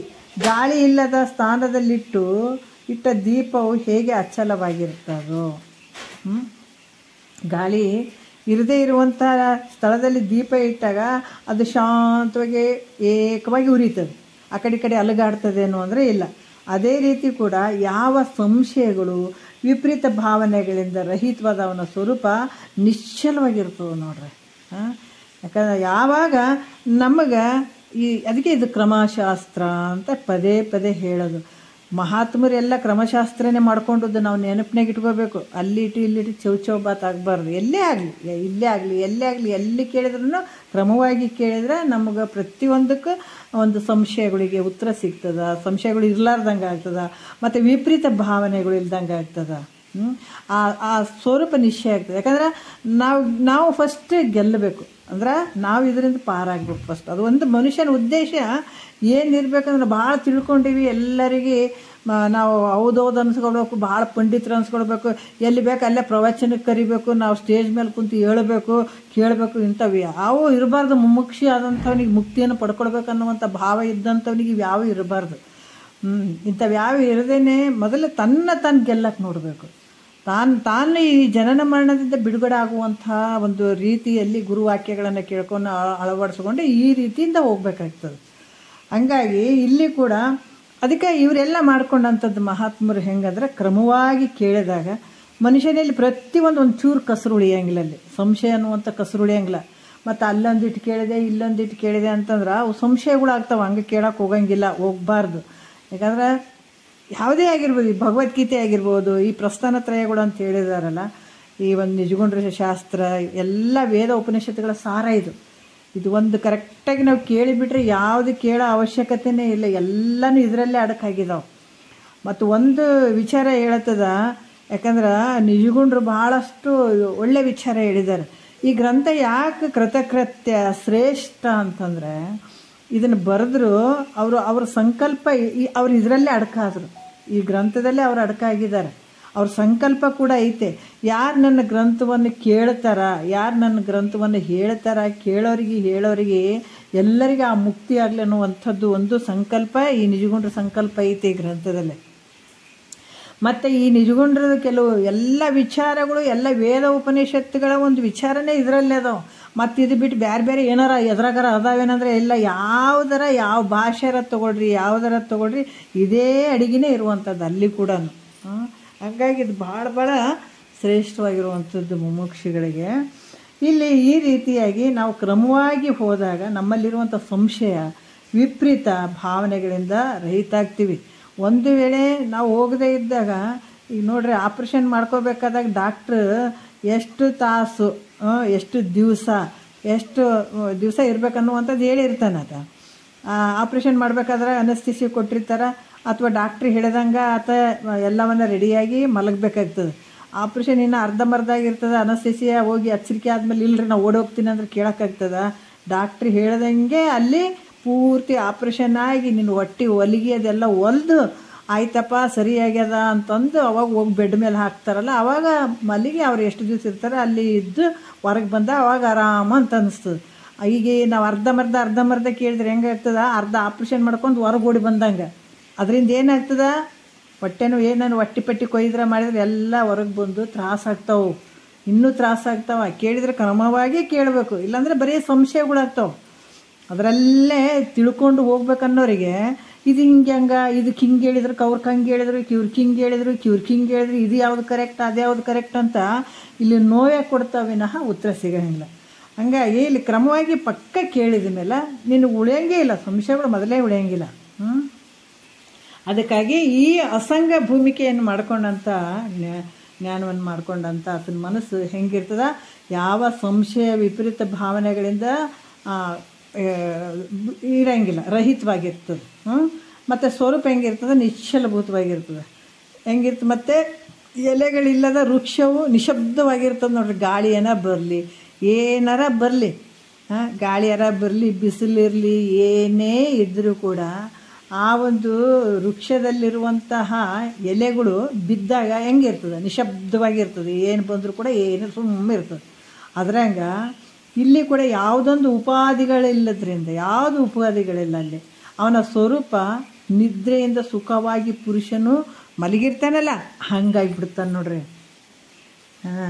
ಇದು ನಾವು ಮಾಡ್ಕೋಬೇಕೇನ್ರಿ, ಇದು ಬರ್ತದೇನ್ರಿ, ಹಂಗೇನು ಇಟ್ಕೊಳ್ಳಿಲ್ಲ. ಸುಮ್ಮನೆ ಕೇಳಬೇಕು, ಗುರು ಹೇಳ್ದಂಗೆ ನಡ್ಕೋಬೇಕು, ಅದು ತಾನಾಗಿ ಬರ್ತದೆ. ನಿದ್ದೆ ಹೆಂಗೆ ನೀ ಬರಲಿ ಅಂತ ಮನಗ್ತಿದೆ ಅಷ್ಟೇ ಹೊರತಾಗಿ ನಿದ್ದೆ ಯಾವಾಗ ಬಂತು ಗೊತ್ತಾಗಂಗಿಲ್ಲಲ್ಲ. ಹಂಗೆ ಕೇಳೋದು ಬಿಟ್ಟಿಲ್ಲ, ಅದನ್ನು ತಿಳ್ಕೊಂಡು ನಾವು ಮನನ ಮಾಡಾಕತ್ತೀವಿ. ಮತ್ತು ಅದನ್ನು ನಿಧಿಧ್ಯಾಸನಕ್ಕೆ ತೊಗೊಂಡು ಬರ್ತದದು, ಇಲ್ಲ ಅಂತಿಲ್ಲ. ಆ ರೀತಿ ಶ್ರವಣ ಮನನ ನಿಧಿಧ್ಯಾಸನ ಮಾಡ್ಕೊಂಡ್ರೆ ನೀವು ಬ್ಯಾಡ ಅಂದ್ರೆ ನಿದ್ದೆ ಬಂದಾಗ್ಬಿಡ್ತದೆ. ಇದ್ರದ್ದು ಬ್ರಹ್ಮಾನಂದದ್ದು ಹೆಂಗೈತೆ ಅಂತಂದ್ರೆ, ಊಟ ಮಾಡಿ ಹೊಟ್ಟೆ ತುಂಬ ಊಟ ಮಾಡೀವಿ, ನಿದ್ದೆ ಬರಬಾರ್ದು ಅಂತ ಮಲಗಿದ್ರೆ ಬಿಡ್ತದೆ. ಮನೆಗಿರ್ತೀವಿ, ನಿದ್ದೆ ಬರಲ್ಲ ಅಂತ ಸುಮ್ಮನೆ ಮಲಗಬೇಕಂತ ಮಲಗಿರ್ತೀವಿ, ಆಟೋಮೆಟಿಕ್ಕಾಗಿ ನಿದ್ದೆ ಬರಕತ್ತಿದ್ರಿ ಅಂತೀವಿ, ಹೌದಲ್ಲ. ಅದಕ್ಕೆ ಏನು ನಿದ್ದೆಗೆ ಬರ್ಬೇಕಾದ್ರೆ ಹೊಟ್ಟೆ ತುಂಬ ಊಟ ಮಾಡಿ ಆರಾಮಾಗಿ ಮಲಗಿರ್ತೀವಿ, ಯಾವ ಚಿಂತೆ ಇಲ್ಲ, ಆರಾಮಾಗಿ ಮಲಗಿರ್ತೀವಿ ಅಂದರೆ ಆಟೋಮೆಟಿಕ್ ತಾನೇ ನಿದ್ದೆ ಬಂದುಬಿಡ್ತದೆ. ಅದ್ರಂಗೆ ಗುರುವಾಕ್ಯವನ್ನು ಬಿಡದೇ ಕೇಳಕತ್ತೀವಿ, ಅದ್ರ ಚಿಂತನೆ ಮಾಡಕತ್ತೀವಿ ಅಂದ್ರೆ ಈ ನಿದ್ರೆ ತಾನೇ ಬರ್ತದೆ. ಆನಂದ ನಿದ್ರೆ, ಆ ಆನಂದ ತಾನೇ ಆಗಿಬಿಡ್ತದೆ. ಹೆಂಗೆ ನಿದ್ರೆಯಿಂದ ಸುಖವಾಗಿ ಮಲಗಿರ್ತಾನಲ್ಲ ಹಂಗೆ ಈತನು ಸುಖವಾಗಿ ಇದ್ದು ಬಿಡ್ತಾನೆ ನೋಡ್ರಿ. ಆ ಥರ ತಾನೇ ಬಂದುಬಿಡ್ತದೆ. ಅದಕ್ಕೆ ಇಲ್ಲಿ ಕೂಡ ಏನು ಹೇಳ್ತಾರ, ಅವನ ಸ್ವರೂಪ ಹೆಂಗಿರ್ತದ, ಆನಂದ ಸ್ವರೂಪ ಇರ್ತದೆ, ಏನು ಅಂದಿರಂಗಿಲ್ಲ, ಆನಂದ ನೋಡ್ರಿ. ಮಂಜನ್ನು ಹೋಗಲಾಡಿಸಿ ಪ್ರಕಾಶಮಾನವಾಗಿ ಬೆಳಗುವ ಸೂರ್ಯನಂತೆ. ಯಾವ ಒಂದು ಅಜ್ಞಾನ ಇಲ್ಲ, ಅಜ್ಞಾನದ ಆವರಣ ಇಲ್ಲ. ಮಂಜು ಏನಾಗ್ತದ, ಅದು ಮಂಜನ್ನು ಹೋದಾಗ ಮಂಜು ಬಂದಾಗ ಸೂರ್ಯ ಸ್ವಲ್ಪ ಹಿಂಗೆ ಕಾಣಿಸ್ತಿರ್ತಾನೆ. ಯಾವಾಗ ಮಂಜು ಹೋಯ್ತು ಅಂದಾಗ ಪ್ರಕಾಶಮಾನವಾದಂಥ ಸೂರ್ಯನ ಬೆಳಕು ಹೆಂಗಿರ್ತದ, ಹಂಗೆ ಇಲ್ಲಿ ಅಜ್ಞಾನದ ಕಾರ್ಯಗಳಾದಂಥ ಈ ಶರೀರಾದಿಗಳು, ಅಜ್ಞಾನ ಇದೆಲ್ಲ ನಮ್ಗೆ ಏನಾಗ್ಯಾವ, ಸೂರ್ಯನ ಮುಚ್ಚಿಬಿಟ್ಟದ. ಮಂಜು ಮೋಡಗಳು ಏನಾಗ್ಯಾವ, ಸೂರ್ಯನ ಮುಚ್ಚಿದದಕ್ಕಾಗಿ ನಮಗೆ ಸೂರ್ಯನ ಬೆಳಕು ಕಾಣವಲ್ದು. ಅದ್ರಂಗೆ ಇವು ಶರೀರ, ಅನ್ನಮಯ ಕೋಶ, ಪ್ರಾಣಮಯ ಕೋಶ, ಮನೋಮಯ ಕೋಶ, ಆನಂದಮಯ ಕೋಶ, ಇವು ಇಂದ್ರಿಯಗಳು, ಅವು ಇವು ಎಲ್ಲ ಏನಾಗ್ಯಾವ ಅಂದ್ರೆ ಮುಚ್ಚಿಬಿಟ್ಟವ. ಮುಚ್ಚಿದದಕ್ಕಾಗಿ ನಮಗೆ ಸೂರ್ಯನ ಬೆಳಕು ಕಾಣವಲ್ದು ಅಂದ್ರೆ ಬರೀ ದುಃಖ ಆಗ್ಯದ. ದುಃಖ ಯಾಕಾಗ್ಯದ ಅಂತಂದ್ರೆ ಇದಕ್ಕೆ ಅಹಂಕಾರ ಮಮಕಾರ ಅನ್ನುವಂಥ ಒಂದು ದೊಡ್ಡ ಬೆಟ್ಟಗಳು ಇವು ಅಹಂಕಾರ, ನಾನು ಅನ್ನುವಂಥದ್ದು ಮತ್ತು ಮಮಕಾರ ಅನ್ನುವಂಥದ್ದು ಇದು ಹೆಂಗದಾವಂದ್ರೆ ನಿನ್ನನ್ನು ನಾಶನೇ ಮಾಡಿಬಿಡ್ತಾವಂತಾರೆ ಮಹಾತ್ಮರು. ನಾಶಕ್ಕೆ ತೊಗೊಂಡು ಹೋಗ್ಬಿಡ್ತಾವು. ಇವೆಲ್ಲ ಏನಾಗಿದಾವಪ್ಪ ಅಂದ್ರೆ ಇವು ಅಜ್ಞಾನದ ಕಾರ್ಯಗಳಾದಂಥವು. ಈ ಶರೀರಾದಿಗಳು ಇವು ನಿನಗೇನಾಗ್ಯಾವ, ಮುಚ್ಚಿಬಿಟ್ಟವು. ನಿನ್ನ ಒಳಗಡೆ ಇರುವಂಥ ಆನಂದವನ್ನು ತೋರ್ಗೊಡ್ಲಾರ್ದಂಗೆ ಮಾಡಿದಂಥವು ನಿನ್ನ ಬಲ್ಲೇ ಅದಾವ ಎಲ್ಲಸು. ಅದಕ್ಕೆ ಹೇಳ್ತಾರ, ನಿನ್ನ ಬಲ್ಲೆ ಮುಚ್ಚದ ನಿನ್ನ ಬಲ್ಲೆ ತಕ್ಕೋಬೇಕಾಗ್ಯದ. ಈಗ ನಿನ್ನ ಆನಂದವನ್ನು ನೀನೇ ಮುಚ್ಕೊಂಡಿದೆ, ನೀನೇ ತಗೊಳ್ಬೇಕಾಗ್ಯದ, ಬೇರೆ ಯಾರು ಬಂದು ತೆಗಿತಾರೆ. ಆದರೆ ಅದು ಹಿಡ್ತಾ ಹೇಳ್ತಾನೆ, ಹಿಂಗೆ ತೆಗಿಯಪ್ಪ, ನಿನ್ನ ಆನಂದದ ಮೇಲೆ ಇಂಥ ಒದಿಕೆಗಳು ಮುಚ್ಚಾವ, ಇದನ್ನು ಕಿಂಗ್ ತೆಗಿ ಅಂತ ಹೇಳೋನು ಸದ್ಗುರು. ಅದ್ರಂಗೆ ನೀ ತೊಗೊಂಡೆ ಅಂದ್ರೆ ನಿನ್ನಂಥ ಆನಂದ ಪುರುಷ ಯಾರದಾರ? ಮತ್ತು ಓಸು ಒಳಗೆ ಕಸ ಕಡ್ಡಿಯನ್ನು ಇಟ್ಕೊಂಡು ಕುಂತು ನನಗೆ ಆನಂದ ಆಗಲಿ ಅಂದ್ರೆ ಆನಂದ ಆಗ್ತದೇನ? ಇವು ಒಳಗಿದ್ದು ಮೊದಲು ತೆಗಿ. ಅನಾತ್ಮವಾದಂಥ ಈ ಶರೀರಾದಿಗಳು ಏನಾಗ್ಯಾವ, ಇದರಿಂದ ನಿನಗೆ ದುಃಖ ಆಗ್ಯದಲ್ಲ. ವಿವೇಕದಿಂದ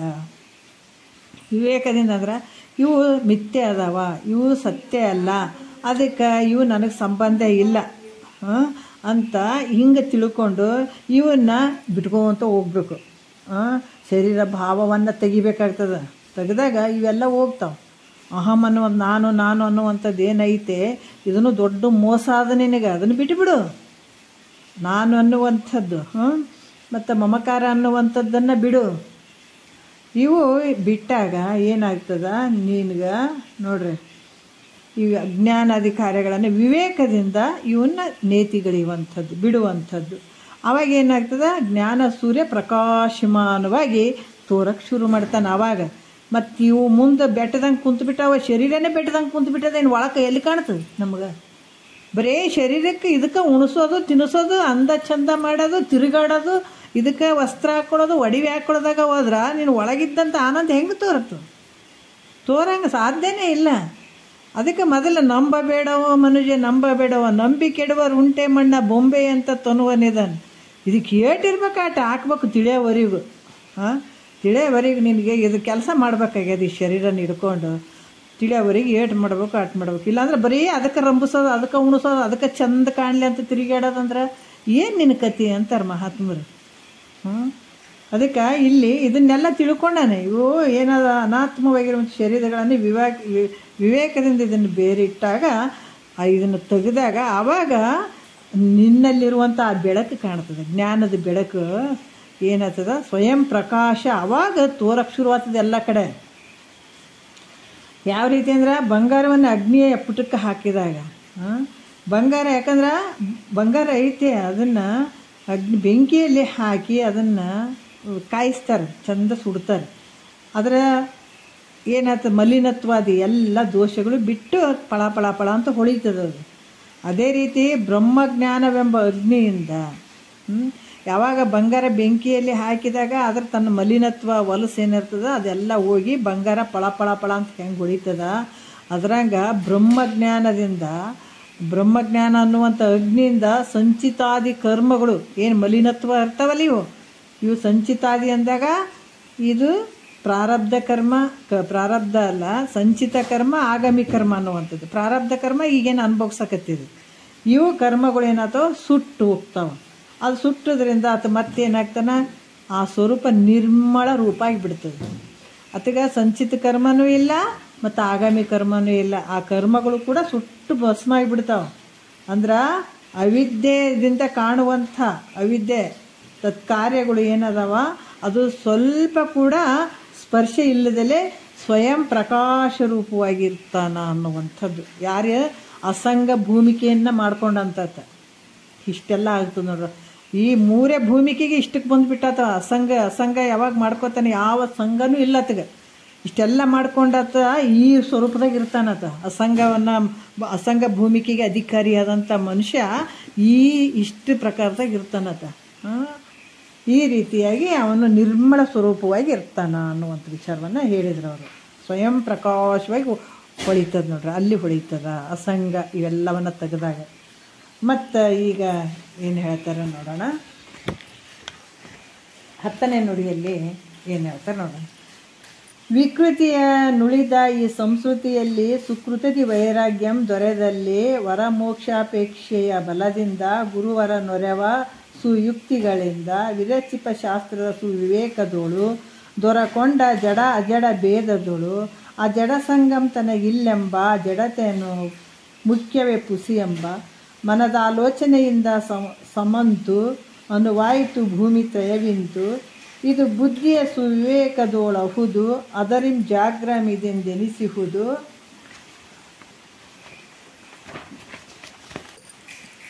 ಯೋಗವನ್ನು ಅಭ್ಯಾಸಿಪ ಮಾನವನು ಯೋಗಂ ಸಿದ್ಧಿಸಲೊಡಲಳಿದವನು ಏನಹನೆಂದುರೆ ಕೇಳ್ದನು ಸುತನು ಆನಂದದಿಂಪೇಳ್ದಂ ಗುರುವರನು ಅಂತ ಹೇಳ್ತಾರೆ. ಏನು ಹೇಳ್ತಾರೆ ಅಂದ್ರೆ ಈ ಸಂಸ್ಕೃತಿಯಲ್ಲಿ ಅಂದ್ರೆ ಈ ಸಂಸ್ಕೃತಿ ಅಂತಂದ್ರೆ ಏನಂತಂದ್ರೆ ತೋರುವ ಸಂಸಾರದಲ್ಲಿ ವಿಕೃತಿ ಅಂದ್ರೇನು ಕಾಮಾದಿ ವಿಕಾರಗಳನ್ನು ಇವು ಬಿಟ್ಟು ಅದು ಪುಣ್ಯದಿಂದ ನೋಡ್ರಿ. ಯಾಕಂತಂದ್ರೆ ಒಂದು ನಾವು ಅರ್ಥ ಮಾಡ್ಕೊಳ್ಬೇಕು, ಏನು ಹೇಳ್ಯಾರ, ತೋರುವಂಥ ಈ ಸಂಸಾರದಲ್ಲಿ ಕಾಮಾದಿ ವಿಕಾರಗಳನ್ನು ಬಿಟ್ಟಾಗ ಆ ಪುಣ್ಯದಿಂದ ಈ ಪುಣ್ಯದಿಂದ ಏನಂದ್ರೆ ವಿರಾಗವು ಅಂದ್ರೆ ಪ್ರಾಪ್ತ ಆಗ್ತಾ ಇರುವಂಥದ್ದು. ನಮಗೆ ಯಾವಾಗ ಸಂಸಾರ ಇದು ಕಮ್ಮಗನಿಸ್ತದ ಅದು ಪಾಪದ ಫಲ ಅಂತಲೇ ಅನ್ಬೇಕು. ರುಚಿಯಾಗಿ ಇನ್ನೂ ಗಳಿಸ್ಬೇಕು, ಇನ್ನೂ ಮಾಡಬಾರ್ದಂತಲ್ಲ, ಅದು ಎಷ್ಟು ಮಾಡ್ಬೇಕು ಅಷ್ಟೇ ಮಾಡಬೇಕು. ಅದು ಮಹಾತ್ಮರು ಹೇಳೋಂಥ ವಾಕ್ಯ ಇದು. ಈ ಸಂಸಾರದಲ್ಲಿ ಶರೀರವನ್ನು ತೊಟ್ಕೊಂಡು ಬಂದಂಥ ಪ್ರಾಣಿಯು, ದೇಹಧಾರಿಯಾದಂಥ ಪ್ರಾಣಿಯು ಅನೇಕ ಜನ್ಮಗಳಲ್ಲಿ ನಿಷ್ಕಾಮ ಪುಣ್ಯಗಳು ಮಾಡಿರ್ತಾನೆ. ಯಾಕಂದರೆ ಈ ಸಂಸಾರದಲ್ಲಿ ಶರೀರವನ್ನು ತೊಟ್ಕೊಂಡು ಬಂದಂಥ ಈ ವ್ಯಕ್ತಿ ಅನೇಕ ಜನ್ಮಗಳಲ್ಲಿ ಏನು ಮಾಡಿರ್ತಾನೆ, ನಿಷ್ಕಾಮದ ಒಂದು ಪುಣ್ಯದ ಫಲಗಳನ್ನು ಮಾಡಿರ್ತಾನೆ. ಅದರಿಂದ ಏನಾಗ್ತದ, ನಿಷ್ಕಾಮ ಪುಣ್ಯದ ಕಾಮ್ಯ ಭಾವನೆಯಿಂದ ಅದು ಬೇಕು ಇದು ಬೇಕು ಅಂತ ಅಪೇಕ್ಷೆ ಪಟ್ಟು ಮಾಡ್ಕೊಂಡ್ರೆ ಅಂತಃಕರಣ ಶುದ್ಧ ಆಗಂಗಿಲ್ಲ. ನಿನ್ನ ಅಂತಃಕರಣದಲ್ಲಿ ಮಲ ವಿಕ್ಷೇಪ ಆವರಣ 3 ದೋಷಗಳು ಪ್ರತಿಯೊಬ್ಬರ ಅಂತಃಕರಣದಲ್ಲಿ ಇರ್ತಾವೆ. ಅದು ಯಾಕಂದ್ರೆ ಅದು ಅಂತಃಕರಣದಲ್ಲಿ ದೋಷ ಇತ್ತು ಅಂತಂದ್ರೆ ಈ ಜ್ಞಾನ ಕೇಳಕ್ಕೆ ಕೊಡಂಗಿಲ್ಲ, ಇಲ್ಲಿ ಬರೋಕ್ಕೆ ಸಾಧ್ಯನೇ ಇಲ್ಲ. ನಾವು ಪಕ್ಕ ಅರ್ಥ ಮಾಡ್ಕೋಬೇಕು. ಯಾರಿಗೆ ಅಂತಃಕರಣ ಶುದ್ಧವಾಗಿ ಇಲ್ಲೋ ಅವರಲ್ಲಿ ಏನಾದರೂ ಒಂದು ನೆವ ಮಾಡ್ತಾರೆ. ಅಲ್ಲಿ ಹೋದ್ರೆ ಏನಾಗ್ತದ್ರಿ, ಕಿಲ್ಲಿ ಹೋದ್ರೆ ಏನಾಗ್ತದ್ರಿ, ಅದು ಕೇಳಿದ್ರೆ ಏನಾಗ್ತದೆ, ಇದು ಕೇಳಿದ್ರೆ ಏನಾಗ್ತದೆ, ಕೂಡಕ್ಕೆ ಅವ್ರಿಗೆ ಆಗೋದೇ ಇಲ್ಲ. ನಾವು ಯಾಕೆ ಆಗಲ್ಲ ಅಂದ್ರೆ ಅವರ ಅಂತಃಕರಣದಲ್ಲಿ ಮಲ ವಿಕ್ಷೇಪ ದೋಷಗಳು ಇರ್ತಾವೆ, ಮಲ ವಿಕ್ಷೇಪ ಆವರಣ 3 ದೋಷಗಳು ಇರ್ತಾವೆ. ಹಾಗಾಗಿ ಅವರಿಗೆ ಬರೋಕ್ಕಾಗಂಗಿಲ್ಲ. ಮತ್ತು ಅವನ್ನ ಕಳ್ಕೊಳ್ಬೇಕಾದಾಗ ಕರ್ಮಗಳನ್ನು ಹಲವಾರು ರೀತಿ ನಾವು ಮತ್ತೆ ಕರ್ಮಕ್ಕೆ ಹೋಗ್ಬೇಕೇನ್ರಿ, ನಮ್ಮ ಅಂತಃಕರಣ ಮತ್ತೆ ಏನಾದರೂ ಮಾಡ್ಬೇಕೇನಂತ ಹಂಗಲ್ಲ. ಇವತ್ತು ಯಾರಿಗೆ ಈ ವಿಚಾರಗಳನ್ನು ಕೇಳಬೇಕು, ಇಲ್ಲಿ ಕೂಡಬೇಕು, ಕುಂತು ಏನೋ ಹೇಳ್ತಾ ಇದ್ದಾರಂತ ಕೇಳಬೇಕು, ಗುರುವಾಕ್ಯವನ್ನು 4 ಮಾತು ಕೇಳಬೇಕಂತ ಆ ಭಾವ ಬಂದು ಕೂತ್ಕೊಂಡಿರ್ತಾರಲ್ಲ ಅವರು ಧನ್ಯರು. ಯಾಕಂದರೆ ಹಿಂದಿನ ಜನ್ಮದಲ್ಲಿ ನಿಷ್ಕಾಮದ ಒಂದು ಪುಣ್ಯದ ಫಲ ಇಲ್ಲಿ ಬಂದು ಕೂತ್ಕೊಳ್ಳೋದು, ಕೇಳುವಂಥ ಭಾವ ಬರೋದು. ಮತ್ತು ಒಂದು ವೇಳೆ ಯಾರಾದ್ರೂ ಕಾಮ್ಯ ಭಾವನೆಯಿಂದ ಅದು ಬೇಕು ಇದು ಬೇಕು, ಮನೆಗೆ ಹಂಗಾಗಲಿ, ಮಗನಿಗೆ ಹಿಂಗಾಗಲಿ, ಅವ್ರಿಗೆ ಹಿಂಗಾಗಲಿ, ಇವ್ರಿಗೆ ಹಿಂಗಾಗಲಿ ಅಂತ ಈ ಕಾಮ್ಯ ಭಾವನೆಯಿಂದ ಇಟ್ಕೊಂಡಾಗ ಅದು ಕಾಮ್ಯ ಕರ್ಮ ಆಗ್ತದೆ. ಅದು ಈ ಜ್ಞಾನಕ್ಕೆ ದಾರಿ ಕೊಡೋಂಗಿಲ್ಲ, ಅದು ದಾರಿ ಮುಚ್ಚಿಬಿಡ್ತದೆ. ಅದಕ್ಕೆ ನಿಷ್ಕಾಮದ ಒಂದು ನಿಷ್ಕಾಮದ ಒಂದು ಕರ್ಮಗಳನ್ನು ಮಾಡಿರಿ ಅಂತ ಯಾಕೆ ಹೇಳ್ತಾರಂದ್ರೆ ಯಾವುದೇ ಫಲಾಪೇಕ್ಷೆ ಇಲ್ಲದೇ ಮಾಡೋದ್ರಿಂದ ಈ ಜ್ಞಾನಕ್ಕೆ ದಾರಿ ಸಿಗ್ತದೆ. ಅದು ಇರದೇ ಇದ್ದು ನಮ್ಗೆ ಹಂಗಾಗ್ಲಪ್ಪ ಹಿಂಗಾಗ್ಲಿ ಅಂತ ಹರಕೆ ದೇವರಿಗೆ ಇಂಥ ಕೆಲಸ ಆದ್ರೆ ಇಂಥದ್ದು ಹೊಡಿತೀನಿ, 101 ಕಾಯಿ ಹೊಡಿತೀನಿ, ಜೀರ್ಣಾಂಸಾರ ಹಾಕ್ತೀನಿ, ಗುಡಿ ಗುಂಡಾರಕ್ಕೆ ಬರ್ತೀನಿ, ಯಾತ್ರೆಗೆ ಬರ್ತೀನಿ, ತಲೆ ಬೋಳಿಸ್ಕೋತೀನಿ, ಕೆಲಸಗಳು ಆದಾಗ ಮಾತ್ರ ಇವೆಲ್ಲ ಮಾಡ್ತೀನಿ ಅಂತ ಅನ್ನುವಂಥದ್ದು ಇದಕ್ಕೆ ಕಾಮ್ಯ ಭಾವನೆ ಅಂತ ಹೇಳ್ತಾರೆ. ಇದಕ್ಕೆ ಈ ಮೋಕ್ಷಕ್ಕೆ ಬರೋಕ್ಕೆ ಸಾಧ್ಯ ಇಲ್ಲ, ಅವರಿಗೆ ಮತ್ತೆ ಭೋಗಕ್ಕೆ ಹೋಗ್ಬಿಡ್ತಾರೆ. ಈ ನಿಷ್ಕಾಮದ ಪುಣ್ಯದ ಫಲದಿಂದ ಅನೇಕ ಜನ್ಮಗಳು, ಮತ್ತು ಒಂದು ಜನ್ಮ ಅಲ್ಲ ಇದು, ಇವತ್ತು ನಾವು ಕೇಳಕತ್ತೀವಿ ಅಂದರೆ ಇದು ಸಾಮಾನ್ಯ ಅಲ್ಲ, ಅನೇಕ ಜನ್ಮದ ಒಂದು ಪುಣ್ಯದ ಫಲ ಅಂತ ತಿಳ್ಕೊಳ್ಬೇಕು. ನಮಗೆ ನೀವು ಕುಂತು ಕೇಳಕತ್ತೀವಿ, ಇದು ಏನಪ್ಪ ಒಂದು ಏನೋ ಹೇಳಕತ್ತಾರ, ಅಲ್ಲಿ ಕುಂತು ಅವ್ರು ಹೇಳಕತ್ತಾರ, ನಾವು ಇಲ್ಲಿ ಕುಂತು ಕೇಳಕತ್ತೀವಿ ಅಂತ ನಮಗೆ ಅನಿಸ್ಬೋದು. ಅದು ಈಗ ಬೆಲೆ ಗೊತ್ತಾಗಂಗಿಲ್ಲ. ಅದು ಬರ್ತಾ ಬರ್ತಾ ಬರ್ತಾ ಇದು ಕೇಳ್ತಾ ಹೋದಾಗ ಭಾಳಷ್ಟು ಮುಂದೆ ಹೋದಾಗ ಗೊತ್ತಾಗ್ತಿದ್ರಿ ಬೆಲೆ ಎಷ್ಟು ಅಂತ ಹೇಳಿಬಿಟ್ಟು. ಇದು ಪುಣ್ಯದ ಸಮಯಗಳಂತನೂ ಅಂದ್ಕೊಳ್ಬೇಕು. ಇಂಥ ಭಾಗ್ಯ ನಮಗೆ ಇವತ್ತು ಸಿಕ್ಕದಂಥದ್ದು ಇದು ಪುಣ್ಯ. ಬರೀ ರೊಕ್ಕ ರೂಪಾಯಿ ಸಿಕ್ಕಾಗ ಬರೀ ಪುಣ್ಯ ಮಾಡಿವ್ರಿ ಅನ್ನೋದಲ್ಲ. ಒಂದು 4 ಮನೆ ಕಟ್ಟಿದ್ದೀವಿ, ಒಂದು 4 ಕಾರ್ ತೊಗೊಂಡಿವಿ ಅಂದರೆ ಪುಣ್ಯ ರೀ, ನಮಗೆ ಭಾಳ ಪುಣ್ಯ ಅಂತೀವಿ. ಮಹಾತ್ಮರಿ ಅಂತಾರೆ ಮೂರ್ಖ ಅಂತಾರೆ, ಮೂರ್ಖ ನಡು ಮೂರ್ಖ, ಅದು ತೊಗೊಂಡ್ರೆ ನಿನಗೆ ಯಾಕೆ ಪುಣ್ಯ? ನಿಮ್ಮ ಪರಮಾತ್ಮ ಭಾಷೆ ಕೊಟ್ಟು ಕೇಸಿ ಬಂದು ಇದನ್ನು ಮರ್ತಿ ಅಂತಂದ್ರೆ ನಿನ್ನಷ್ಟು ಮೂರ್ಖರು ಯಾರಿಲ್ಲಪ್ಪ ಅಂತಾರೆ. ಯಾವಾಗ ಇದನ್ನು ನೀನು ನಾನು ಯಾರು ಇದ್ದೀನಿ ಅಂತ ತಿಳ್ಕೊಳ್ಳುವಂಥದ್ದು ಇದು ಬಹಳ ಮುಖ್ಯವಾಗಿರ್ತದೆ. ಅದಕ್ಕೆ ಮಹಾತ್ಮರು ಬಹಳ ಚಂದ ಹೇಳ್ತಾರೆ, ಎಷ್ಟೋ ಜನ್ಮದ ಹಿಂದಿನ ಒಂದು ಪುಣ್ಯದ ಫಲದಿಂದ ಇವತ್ತು ಕೇಳುವಂಥ ಭಾಗ್ಯ ಸಿಕ್ಕದಂದರೆ ಇದು ನಮಗೆ ದೊಡ್ಡ ಪುಣ್ಯ ಇದು. ಯಾಕಂತಂದರೆ ಇದು ಪುಣ್ಯದ ಫಲದಿಂದ ನಮ್ಮ ನಿಷ್ಕಾಮ ಜನ್ಮಾಂತರದಲ್ಲಿ ನಿಷ್ಕಾಮ ಪುಣ್ಯ ಕರ್ಮಗಳನ್ನೇನು ಮಾಡೀವಿ ಅದರಿಂದ ನಮ್ಗೆ ಅಂತಃಕರಣ ಶುದ್ಧಿ ಆಗಿರುವಂಥದ್ದು. ಅದರಿಂದ ಏನಾಗ್ತದ, ಇಹಪರ ವಿಷಯಗಳಲ್ಲಿ ಅನಿತ್ಯಾದಿ ದೋಷಗಳು ಕಂಡು ನಮ್ಗೆ ಇಹದಲ್ಲಿ ಕೂಡ ಥತ್ ಏನೈತಪ್ಪ ಇದು, ಏಟಾದ್ರೂ ನಿಟ್ಟೆ ಮಾಡೋದಲ್ಲ, ಇಂದಲವರು ಹಿಂಗೆ ಮಾಡಿ ಸತ್ಕೊಂಡು ಹೋದ್ರು, ಈಗ ನಾವು ಹಂಗೆ ಈಗ ಮಾಡೇ ಸತ್ಕೊಂಡು ಹೋಗೋರಲ್ಲ, ಮತ್ತು ಇದ್ರಾಗ ಏನೈತೆ ಅನ್ನುವಂಥದ್ದು ಏನಾದರೂ ಮನಸ್ಸಿನಲ್ಲಿ ಬಂತು ಅಂದ್ರೆ ಅದು ಪುಣ್ಯದ ಫಲ ಅನ್ನಬೇಕು. ಇನ್ನೂ ವಯಸ್ಸಾಗಿ ಎಲ್ಲ ಮುಪ್ಪಾದ್ರೂ ಇನ್ನೂ ದೊಡ್ಡ ಗುತ್ತಿಗೆ ಹಿಡಿತೀವಲ್ಲ, ನಾ ಅದು ಮಾಡಬೇಕು, ಇದು ತೊಗೋಬೇಕು, ಅದು ತೊಗೋಬೇಕು, ಮೊಮ್ಮಕ್ಳಿಗೆ ಮದುವೆ ಮಾಡಬೇಕು, ಅವ್ರನ್ನ ನೋಡಬೇಕು, ಇದೆಲ್ಲ ಏನು ಆಗ್ತದಪ್ಪ ಅಂದ್ರೆ ಮತ್ತೆ ದುಃಖಕ್ಕೆ ಗುರಿಯಾಗಿರುವಂಥದ್ದು. ಅದಕ್ಕೆ ವಿಷಯಗಳಲ್ಲಿ ಈತ ಏನಂದ್ರೆ, ಈ ನಿಷ್ಕಾಮ ಪುಣ್ಯದ ಫಲದಿಂದ ಈಗ ನಾ ಮಾಡುವಂಥ ಸಂಸಾರದಲ್ಲಿ ಆಗಿರ್ಬೋದು, ಪರಲೋಕದ ಒಂದು ಸ್ವರ್ಗಾದಿ ಭೋಗಗಳಲ್ಲಿ ಆಗಿರ್ಬೋದು, ಅನಿತ್ಯದಿಂದ ಕೂಡಿದಂಥವು ಈ ದೋಷಗಳಿಂದ ಕೂಡ್ಯದ. ಇದರಲ್ಲಿ ನಿಜವಾದ ಏನು ಸುಖ ಇಲ್ಲ, ಆನಂದ ಇಲ್ಲ. ಇವೆಲ್ಲ ಪ್ರತಿಬಿಂಬ ಆನಂದಗಳು. ಮಹಾತ್ಮರು ಎಲ್ಲ ಮಾಡ್ಕೊಂಡಿದ್ದಾರ, ನಿಜ ಆನಂದವನ್ನು ಕಂಡಿದ್ದಾರ. ನಾನು ಯಾರು ಇದ್ದೀನಿ, ಭೂಮಿಗೆ ಬಂದಿದ್ದೀನಿ ಅಂತಂದ ಮೇಲೆ ಇದ್ರಾಗ ಏನೈತಿ ಅಂತ ತಿಳ್ಕೊಳಕ್ಕೆ ಬಡ್ದಾಡ್ತಾನಲ್ಲ, ಬಡ್ದಾಡಿ ಆ ದೋಷಗಳು ಇಹಪರದಲ್ಲಿ ದೋಷಗಳನ್ನು ಕಂಡು ಹಿಡ್ಕೊಂಡದಂದ್ರೆ ಅವಾಗ ವೈರಾಗ್ಯ ಉತ್ಪನ್ನ ಆಗ್ತದೆ. ಬರೇ ಮನೆ ಬಿಟ್ಟು ಗುರುವಾಕ್ಯನೂ ಕೇಳಿಲ್ಲ, ಏನೂ ಕೇಳಿಲ್ಲ, ಒಂದು ಗುಡಿಯಾಗ ಬಂದು ಕಾವಿ ಬಟ್ಟೆ ಹಾಕ್ಕೊಂಡು ವೈರಾಗ್ಯಶಾಲಿ ರೀ ನಾನು ಅಂತಂದ್ರೆ ವೈರಾಗ್ಯ ಹೊರಗೆ ಬಿಟ್ಟು ಬಂದಂಗೆ ಕಾಣಕತ್ತಿದೆ, ಆದ್ರೆ ಒಳಗೆ ಎಲ್ಲಿ ಹೋಗ್ಯದ? ಅದಕ್ಕೆ ಹೋಗೋಕೆ ಒಳಗೆ ಏನು ಅದು ಕೇಳೆ ನನ್ನ ಅತ್ತೇನು, ಅದರಿಂದ ಗೊತ್ತಾಯ್ತದ ವೈರಾಗ್ಯ ಅಂದರೆ ಹೆಂಗೆ, ಇದನ್ನೆಲ್ಲ ಬೇಕಲ್ಲ. ಅದಕ್ಕೆ ಯಾವಾಗ ಇಹಪರದಲ್ಲಿ ದೋಷಗಳು ಕಂಡುಹಿಡಿಬೇಕು. ಹೆಂಗಂದ್ರೆ ಅರಿದು ವನಿತಾದಿ ವಿಷಯದೋಳುಳ್ಳ ದೋಷವನ್ನು ತೊರೆದವನು ಮರಳಿ ಮೋಹಿಸದೆ ಚಲಿಯಾಗಿ ಅಂತ ಹೇಳ್ತಾರೆ. ಆ ದೋಷಗಳು ಗೊತ್ತಾಗಬೇಕು ನಮಗೆ. ಗೊತ್ತಾಯ್ತಂದ್ರೆ ತಿರ್ಗಾ ಒಳ್ಳೆ ನೋಡೋಕ್ಕಾಗಂಗಿಲ್ಲ. ದೋಷಗಳು ಗೊತ್ತಿರಲಿಲ್ಲ ಅಂದ್ರೆ 4 ದಿವಸ ಹೋಗೋದು, 4 ದಿವಸ ಮನೆಗೆ ಬರೋದು, 4 ದಿವಸ ವೈರಾಗ್ಯ ತೊಟ್ಕೊಂಡಂಗೆ ಮಾಡೋದು, ಮತ್ತು ವಿಷಯಾದಿಗಳಲ್ಲಿ ತಲೆ ಹಾಕ್ಕೊಂಡು ಕುಂದ್ರೋದು ಆಗ್ತದೆ. ಯಾವಾಗ ಅದು ಪಕ್ಕ ದೋಷ ಗೊತ್ತಾಯಿತು ಅಂದ್ರೆ ತಿರ್ಗಾ ಮುಖ ಆ ಕಡೆ ಹಾಕಲೇಬಾರ್ದು. ಹಂಗಾದಾಗ ಅದು ಪರಮ ವೈರಾಗ್ಯ ಅಂತ ಹೇಳ್ತಾರೆ. ಹಾಗಾಗಿ ಈ ರೀತಿ ಅಥವಾ ಇಹಪರದ ಮತ್ತು ವನಿತಾದಿ ಅವೆಲ್ಲ ಅನಿತಾದಿ ಅಂದರೆ ಅವೆಲ್ಲ ನಿತ್ಯದಿಂದ ಕೂಡಿಲ್ಲ, ಅವು ದೋಷಗಳಿಂದ ಕೂಡಿದಾವ ಅಂತಂದಾಗ ಆತಗೆ ವೈರಾಗ್ಯ ಬರ್ತದೆ. ಅವಾಗ ವೈರಾಗ್ಯ ಬರ್ತದೆ ಆತಗೆ. ಅದರಿಂದ ಕಾಮ ಕ್ರೋಧಾದಿ ವಿಕಾರಗಳನ್ನು ಅವಾಗ ಏನು ಮಾಡ್ತಾನೆ, ಈ ತನ್ನ ಮನಸ್ಸೇ ಮಹಾತ್ಮರಿಗೂ ಕೂಡ ಕಾಮ ಕ್ರೋಧ ಮದ ಮಾತ್ಸರ ಇವು ಕಾಡ್ಯಾವ, ಅವರಿಗೂ ಕೂಡ ಈ ಮನಸ್ಸು ಕಾಡ್ಯದ ಅವರಿಗೂ ಕೂಡ. ಯಾಕೆ ನನ್ನ ಮನಸ್ಸು ಹಿಂಗಾಗ್ತದೆ ನೋಡ್ರಿ. ಕೆಲವ್ರು ಮಹಾತ್ಮರು ಹೆಂಗಾಗ್ಯಾರಂದ್ರೆ, ಈ ಸಾವು ಅಂದರೆ ಹೆಂಗಪ್ಪ, ಇದು ಯಾಕೆ ಸಾವು ಇಷ್ಟು ನಮಗೆ ಬರ್ತದ, ಎಲ್ಲರೂ ಒಂದಲ್ದ ಒಂದು ಸಲ ಸಾಯ್ತಾರ, ಈ ಶರೀರ ಒಂದು ಸಲ ಹೋಗ್ತಂತ ಭಯ ಮಾಡಿಕೊಂಡು ಸಾಯೋದಕ್ಕೆ ಹಂಚಿಬಿಟ್ಟು ಮಹಾತ್ಮರಾಗ್ಯಾರ. ಕೆಲವು ಸಲ ಇದು ಏನಂತ ತಿಳ್ಕೊಳ್ಬೇಕು ನೋಡ್ರಿ. ಯಾಕಂದರೆ ಒಂದು ನಮಗೇನಾದರೂ ಇಂಥದ್ರಾಗ ಸ್ವಲ್ಪ ಹೆದರಿಕೆ ಬಂದಂಗೆ ಇದನ್ನು ತಿಳ್ಕೊಳ್ಬೇಕನ್ನುವಂಥ ಭಾವ ಬರ್ತದಲ್ಲ, ಅದು ಒಂದು ಪ್ರಚೋದನೆ ಮಾಡ್ತದೆ ನಮ್ಗೆ ಒಳ್ಳೆ ಮಾರ್ಗಕ್ಕೆ ಹೋಗೋಕೆ. ಭಯ ಮಾಡಿಕೊಂಡೆ ಎಷ್ಟೋ ಜನ ಇದನ್ನು ತಿಳ್ಕೊಂಡು ಮಹಾತ್ಮರಾಗಿಬಿಟ್ಟಿದ್ದಾರೆ. ಜನನ ಮರಣವನ್ನು ಗೆದ್ದು ಬಿಟ್ಟಿದ್ದಾರೆ. ಹಂಗಾಗಿ ಇದು ಯಾವಾಗ ವೈರಾಗ್ಯ ಉತ್ಪನ್ನ ಆಯಿತು ಅಂದಾಗ ತಮ್ಮಲ್ಲಿ ಕಾಮ ಅನ್ನುವಂಥದ್ದು, ಅಪೇಕ್ಷೆ, ಕಾಮ ಅಂದರೆ ಇನ್ನೊಂದು ವಸ್ತುವನ್ನು ಅಪೇಕ್ಷೆ ಮಾಡುವಂಥದ್ದು, ಕ್ರೋಧ ಅನ್ನುವಂಥದ್ದು, ಮೋಹ ಅನ್ನುವಂಥದ್ದು, ಲೋಭ ಅನ್ನುವಂಥದ್ದು, ಇದನ್ನೆಲ್ಲ ಏನು ಮಾಡಿದ್ರು ಅವರು, ಈ ವಿಕಾರಗಳನ್ನೇ ತ್ಯಾಗ ಮಾಡಿಬಿಟ್ರು. ತರ್ತೀವಲ್ಲ, ಅದಕ್ಕೆ ವಿರುದ್ಧ ಹೋದ್ರು. ಮನಸ್ಸು ಏನಾರು ಬಯಸ್ತಂದ್ರೆ ಅದಕ್ಕೆ ಬಡ್ದು ಕುಂದಿರ್ಸೋದು. ಸುಡು ಮನಸ್ಸು ಇದು ವಿಷಯಾದಿಗಳಿಗೆ ಅರಿತದಂತ ಮಹಾತ್ಮರು ಹೇಳ್ತಾರೆ ನೋಡು.